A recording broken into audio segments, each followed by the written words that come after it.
C'est l'heure du journal de l'Afrique, soyez les bienvenus sur France 24. À la une ce soir, le tirage au sort de la CAN 2024. Il s'est tenu en Côte d'Ivoire, le pays hôte. Quelles sont les belles affiches ? Quel est le groupe de la mort ? Quelle équipe pourrait nous surprendre ? Le décryptage avec Karim Baldé, journaliste sportif. Il est avec nous sur ce plateau. Sylvia Bongo en prison, l'ex-première dame du Gabon est en détention provisoire, en résidence surveillée depuis le coup d'État contre son mari Ali Bongo Ondimba. La franco-gabonaise est mise en cause dans des affaires de blanchiment d'argent. Nous serons à Libreville dans ce journal. Et puis cette audience décisive pour l'opposant sénégalais Ousmane Sonko, le tribunal administratif de Ziguinchor a examiné sa radiation des listes électorales. L'opposant affirme qu'il n'a pas dit son dernier mot. Nous serons à Dakar dans ce journal. Le tirage au sort de la CAN 2024 avec du monde pour le tirage, Didier Drogba, Sadio Mané ou encore Achraf Hakimi. Il s'est tenu ce soir à Abidjan, en Côte d'Ivoire, le pays hôte qui a révélé les affiches de cette compétition qui se tiendra en début d'année prochaine. Karim Baldé, merci d'être avec nous. Vous êtes journaliste sportif. Merci de commenter pour nous ce tirage au sort. Que faut-il en retenir ?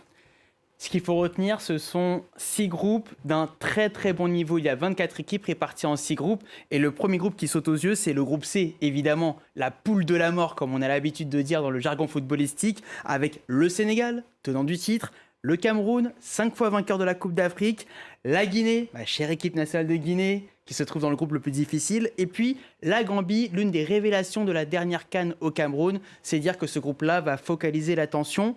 Parmi les autres informations à retenir, on peut souligner le pays organisateur, la Côte d'Ivoire, qui se retrouve avec le Nigeria et les deux Guinées, Guinée équatoriale et Guinée-Bissau, et puis le Maroc, notamment demi-finaliste du mondial dans le groupe F, avec la RD Congo, la Zambie et la Tanzanie. Alors Karim, parlez-nous un peu de ce groupe de la mort. Eh ben, ce groupe C va retenir forcément l'attention parce que Sénégal et Cameroun, ce sont 2 places fortes du football africain. Le Sénégal a gommé une anomalie lors de la dernière Coupe d'Afrique qui s'est tenue au Cameroun au début de l'année 2022 en remportant pour la première fois le trophée suprême, le trophée continental, la génération Sadio Mané qui est titré. Et derrière, les Sénégalais ont remporté beaucoup de compétitions chez les jeunes, chez les U20, etc., etc. Donc le Sénégal sera forcément attendu. Le Cameroun, place forte du football africain, on l'a dit. Et puis la Guinée et la Gambie. La Gambie, c'est l'un des projets footballistiques africains de référence avec Tom Saintflet, le coach belge de cette sélection, qui a amené les Scorpions à la CAN il y a 2 ans. Et ils ont réussi à se qualifier un petit peu en dernière minute face au Congo, mais quand même, ils vont défendre leur chance, sachant que les 2 premiers de chaque groupe, plus les 4 meilleurs 3e sont qualifiés. Donc il y a la place pour la Gambie. Et la Guinée, faudra surveiller. La Guinée qui est ni vraiment favorite, ni vraiment petit pousset, un peu entre les deux. Mais il y a un attaquant qui s'appelle Serhou Guirassy qui cartonne en ce moment avec son club de Stuttgart. On le suivra. Et qu'en est-il du pays hôte qui s'en sort pas trop mal finalement ? Effectivement, c'est vrai que quand on regarde comme ça sur le papier, on peut se dire que Nigeria, Guinée équatoriale, Guinée-Bissau, c'est pas mal. Surtout que la Côte d'Ivoire est prévenue par rapport à la Guinée équatoriale. Les 2 équipes étaient déjà dans le même groupe lors de la CAN précédente. Et c'est vrai que la Guinée équatoriale avait été l'une des surprises. On se souvient de leur parcours. Ils avaient éliminé le Mali notamment en 8e de finale pour se hisser jusqu'en quart de finale. Le Nigeria, c'est l'une des puissances du football africain, mais c'est toujours inconstant, surtout du côté des sélectionneurs. Ça change un peu tous les ans du côté des Super Eagles, mais ils ont un joueur quand même incroyable, Victor Osimhen, qu'il faudra surveiller. Donc la Côte d'Ivoire a un tirage sympa pour se mettre en route face au Nigeria, mais quand même, ça devrait passer pour les éléphants. Alors, le Sénégal, tenant du titre, vous l'avez dit, peut-il espérer une 2e couronne d'affilée ? Oui. Clairement, le Sénégal est candidat à sa propre succession. Tout d'abord parce que les joueurs cadres sont toujours là. J'ai parlé de Sadio Mané, mais on pourrait citer Kalidou Koulibaly, on pourrait citer Edouard Mendy, on pourrait citer Idrissa Gueye par exemple. Après, la concurrence forcément sera relevée et la question qui se pose également, c'est par rapport au niveau des cadres de cette équipe, puisque beaucoup de ces joueurs ont quitté leurs grands clubs européens, que ce soit Liverpool ou Naples, pour aller en Arabie Saoudite ou au Qatar dans le cas d'Abdou Diallo. Donc on se demande s'ils vont garder ce niveau de performance en étant dans des championnats supposé moins relevé, même si la Saudi League maintenant regroupe beaucoup de stars. Donc c'est le petit point d'interrogation ce qu'on peut avoir sur le Sénégal. Après, Aliou Cissé, ça reste le chef d'orchestre. Il a réussi à mener cette équipe depuis plus de 8 ans maintenant et on compte sur lui au pays pour justement ramener les Lions de la Teranga le plus loin possible, encore une fois, dans cette CAN. Alors, on a parlé du Sénégal, on va parler aussi du Maroc, évidemment. Le Maroc, évidemment, les Lions demi-finalistes de la Coupe du Monde. Demi-finalistes, on se souvient les tous Lions de de leur l'Atlas. parcours. Exactement, il y a beaucoup de Lions. Ah oui, il y a beaucoup de Lions, c'est sûr. Et puis surtout, on se souvient tous de leur parcours avec des victoires face à l'Espagne, face au Portugal, avant de perdre en demi-finale face à la France. Le Maroc qui se retrouve dans un groupe à sa portée, avec la République démocratique du Congo qui fait son retour. C'était le grand absent de l'édition précédente, mais ça reste quand même un groupe abordable. Walid Regragui l'avait dit juste après la Coupe du Monde, après l'élimination. Maintenant, l'objectif, c'est de gagner la CAN. Ce sera le seul objectif des Lions de l'Atlas, sachant qu'ils n'ont pas gagné la CAN depuis des lustres et que ça aussi, c'est une anomalie dans le palmarès du football africain, qu'une puissance comme le Maroc, avec de grands joueurs, on le voit avec Achraf Hakimi encore aujourd'hui, entre autres, Hakim Ziyech, n'arrivent pas à aller au bout d'une compétition comme la CAN. Ils vont vouloir réparer cette anomalie en Côte d'Ivoire. Alors, dernière question, rapidement. Y a-t-il un outsider? On parle du Cap-Vert et de son capitaine Ryan Mendes. C'est vrai que le Cap-Vert aura sa chance dans un groupe B en plus assez équilibré avec l'Égypte, le Ghana et le Mozambique. Moi, je suivrais quand même particulièrement deux équipes. L'Algérie, on n'en a pas beaucoup parlé, ils vont être revanchards forcément. Et puis le Mali qui a une grosse génération. Après, on va voir si les Aigles ont cette capacité de se sublimer dans les matchs décisifs. C'est ce qui leur manque pour atteindre le très très haut niveau du football africain. Eh ben, on suivra tout ça avec vous, entre autres Karim Baldé, journaliste sportif. Merci beaucoup pour votre décryptage. Les procédures judiciaires engagées contre une partie de la famille Bongo se poursuivent. Après le fils Nordine Bongo Valentin, c'est au tour de la mère Sylvia Bongo. Elle a été mise en détention provisoire. Elle est entre autres poursuivie pour blanchiment de capitaux. Les précisions de notre correspondant à Libreville, Ismaël Obianze. Avant son incarcération, Sylvia Bongo est passée par une confrontation avec Brice Lacruche Alianga, ancien directeur de cabinet d'Ali Bongo Ondimba, et cloué depuis 4 ans pour des faits de corruption notamment. Aucun détail n'a filtré de ce face-à-face entre ces deux piliers de l'ancien régime. Officiellement, cette séance a été organisée par le tribunal spécial de Libreville et c'est très tard dans la nuit que l'ex-première dame a été placée en détention. Sylvia Bongo est poursuivie pour concussion, détournement de fonds, blanchiment de capitaux, recel faux et usage de faux, des charges suffisamment lourdes pour celles qui n'avaient pas de fonction officielle selon certains observateurs. Il y a encore beaucoup de flou dans cette affaire, mais le symbole est quand même très fort. Ça donne à réfléchir et c'est un enseignement pour beaucoup d'entre nous, savoir qu'on peut être tout puissant aujourd'hui et ne plus être grand-chose le lendemain. Elle avait le rôle d'épouse naturellement, mais qu'est-ce qui lui donne autant de pouvoir au point de faire et de défaire les carrières? En même temps, je me pose toujours la question de savoir pourquoi certains sont en prison et pas d'autres. L'ex-première dame du Gabon, Sylvia Bongo, est désormais en détention provisoire pour 10 jours, délai au terme duquel elle devrait être à nouveau entendue par un juge d'instruction. Cette audition la fixera définitivement sur son sort, conformément au code de procédure pénale en République gabonaise. Les manifestations pro-palestiniennes se poursuivent en Tunisie. Ce jeudi, des milliers de personnes ont défilé dans les rues de la capitale, à Tunis, à l'appel de la centrale syndicale l'UGTT, de plusieurs associations. Lassées par la crise politique dans le pays, cela faisait longtemps que la rue tunisienne ne s'était pas mobilisée en si grand nombre pour une cause, toute génération confondue. Écoutez ces témoignages recueillis par nos correspondants Lilia Blaise et Hamdi Tlili. C'est une cause humaniste. Donc, on n'est pas engagé parce qu'on est tunisien ou arabe, non, on est des êtres humains. Et c'est un peuple qui résiste depuis 75 ans, donc on ne peut que le soutenir. Et tout simplement, je trouve que c'est normal que C'est tout à fait normal que nous, en tant que jeunes, nous soyons investis dans la cause palestinienne. Nous avons tous grandi avec ça depuis l'enfance. On a tous suivi ces dernières années la couverture médiatique du conflit.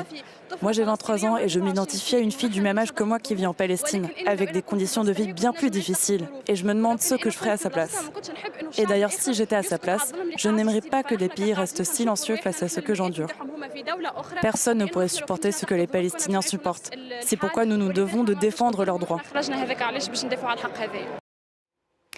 Le remaniement ministériel au Sénégal. La nouvelle équipe a été nommée hier, toujours sous la direction du Premier ministre Amadou Ba, qui a été maintenu à son poste. Quelle réaction dans le pays après ces changements à 4 mois de la présidentielle? Sarah Sako, notre correspondante à Dakar, a pris la température. 39 ministres, dont 7 femmes et des profils plutôt politiques. Ce nouveau gouvernement, qui intervient donc à quelques 4 mois du scrutin, va tenter plus que jamais de convaincre les Sénégalais. Il s'inscrit en tout cas dans la continuité du précédent, même si il y a un jeu de chaises musicales au sommet. Les ministres Ismaïla Madior Fall et Aïssata Tall Sall, par exemple, échangent leur portefeuille de la justice et des affaires étrangères. Sidi Kaba, lui, quitte la défense pour l'intérieur. Autant de nominations qui sont abondamment commentées ce jeudi en une des journaux, bien sûr, mais également dans les rues de la capitale. Écoutez. Vraiment, je vois que c'est un gouvernement politique et ce n'est pas nécessaire pour le Sénégal. On est à quelques mois de l'échéance électorale, la présidentielle. Il faut avoir une équipe dynamique, une équipe politique qui va à l'assaut des électeurs et pourquoi pas pour gagner. L'État, avec ce remaniement, devait surtout se pencher sur ces problèmes de la société civile et du privé, au lieu de faire des petits changements juste pour les élections qui sont en vue donc, à partir de l'année prochaine. Ce nouveau gouvernement, présenté comme un gouvernement de mission et de combat par le Premier ministre Amadou Ba, aura en tout cas une longévité très limitée, 5 mois au vu de l'échéance présidentielle, peut-être moins si un candidat devait l'emporter dès le premier tour. Et justement, est-ce que Ousmane Sonko pourra être sur les listes électorales? C'est ce que doit décider le tribunal administratif de Ziguinchor. Sa radiation des listes électorales a été examinée ce jeudi. On retrouve tout de suite notre correspondant à Dakar, Eliman Dao. Eliman, le tribunal a-t-il tranché? Quelles sont vos informations? Écoutez, toujours pas, selon nos dernières informations, avant le début de cette liaison, toujours pas de délibération du juge, alors que les plaidoiries des avocats ont terminé il y a une trentaine de minutes. L'audience aura en tout cas tiré en longueur cette journée avec notamment un principal point d'achoppement, la récusation du juge par l'agent judiciaire de l'État, le juge accusé d'avoir des liens familiaux avec un des adjoints d'Ousmane Sonko à la mairie de Ziguinchor. En tout cas, ce recours en annulation de la radiation d'Ousmane Sonko sur les listes électorales est l'une des dernières cartes du PASTEF, on va dire, le parti d'Ousmane Sonko qui a été dissous au mois de juin, je rappelle, l'une des dernières cartes pour le principal objectif du parti, la participation d'Ousmane Sonko pour la présidentielle de 2024, et ce malgré les nombreuses affaires judiciaires sur lesquelles l'opposant est cité, entre autres l'affaire de la diffamation qui l'oppose au ministre Mame Mbaye Niang, la condamnation pour corruption de la jeunesse contre Adji Sarr, ou encore les 8 chefs d'accusation émises par 8 chefs d'accusation émis par le procureur de la République au mois de juin, entre autres complot contre l'État ou encore appel à l'insurrection. Il faudrait déjà dire qu'il faudrait une condamnation définitive pour qu'on puisse parler d'un écart ou bien d'une non-participation définitive d'Ousmane Sonko à la prochaine élection présidentielle. Il faudrait également rappeler qu'il reste une autre carte entre les mains d'Ousmane Sonko et de ses avocats. La Cour suprême, si une fois le recours devant le tribunal de Ziguinchor a été rejeté par le tribunal. Merci beaucoup Eliman Dao pour toutes ces précisions. C'est la fin du Journal de l'Afrique. L'info continue sur France 24.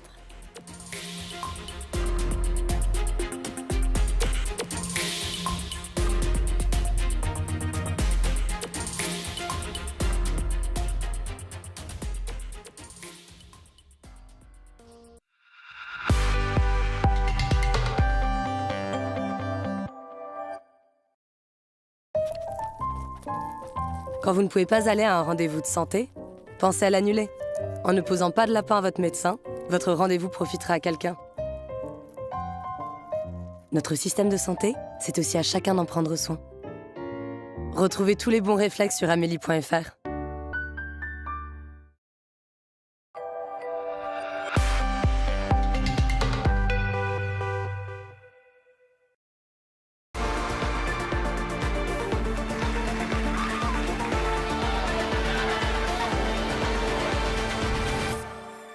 Votre météo bien au chaud avec les poêles Gaudin.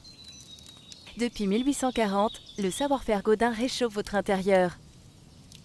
Pour votre poêle, Godin, naturellement. Dans la maison française, chacun fait la pluie et le beau temps. Pour prendre la température, regardez la météo avec Alinéa.